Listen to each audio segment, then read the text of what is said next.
Solusyonan raw ng Department of Transportation o DOTR ang mga problemang kinakaharap ng mga siklista na gumagamit sa bike lane sa kahabaan ng Angeles City.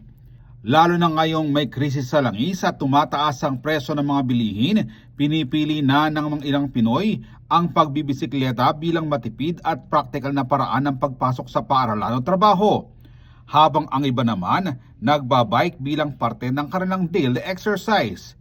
Kaya mahalagang matiyak na ligtas, maayos at napapangalaga mabuti ang mga bike lane. Bilang tugon sa pangamba ng mga siklista, ininspeksyon ni Transportation Secretary Giovanni Lopez ang bahagi ng mahigit 11 kilometrong bike lane sa may rotonda ng Barangay Santo Domingo na kasama sa Active Transport Program ng DOTR. Bagamat maayos ang lagay nito, may mga pagpahabuti pa na kailangan upang mas maprotektahan ng mga siklista laban sa mabibilis sa sasakyan at mga pasaway na motorista. Kahit maganda yung ating bicycle lane at may mga konting bollard, no? Again, ang iniingatan natin yung mga ating mga kasamahan na motorista. No, it all boils down kasi sa kultura natin. No, tayo dapat kasi dito sa Pilipinas, binibigyan dapat natin ng halaga at importansya una mga siklista, ang mga pedestrian.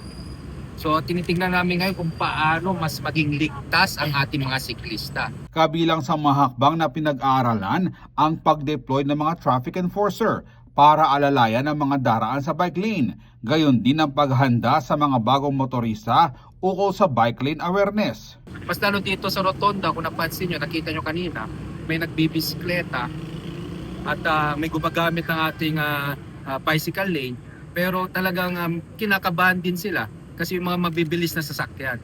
So una, LTO, we have to coordinate with LTO na talagang may traffic enforcers.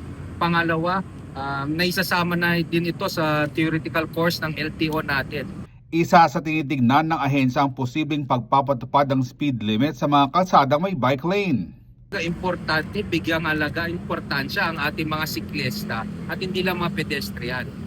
So, mas lalo na yung mga mabibilis magpatakbo ng mga sasakyan.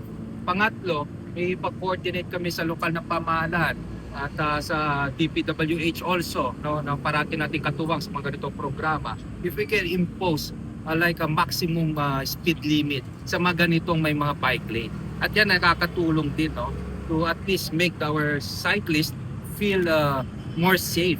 Samantala, hiniling ni Pampanga 1st District Representative Carmelo Lazatin Jr. sa kalihim na mapalawig pa ang bike lane hanggang sa karating syudad ng Mabalacat upang mas maraming umunong manggagawa ang makinabang. Ito po yung pagkakataon ko na rin para mag-request po na i-diretso na po ito hanggang Mabalacat, sana Mabalacat City at Secretary para po mapakita po natin na dire-diretso po ang bike lane po natin at marami po talagang tumagamit sa ating style.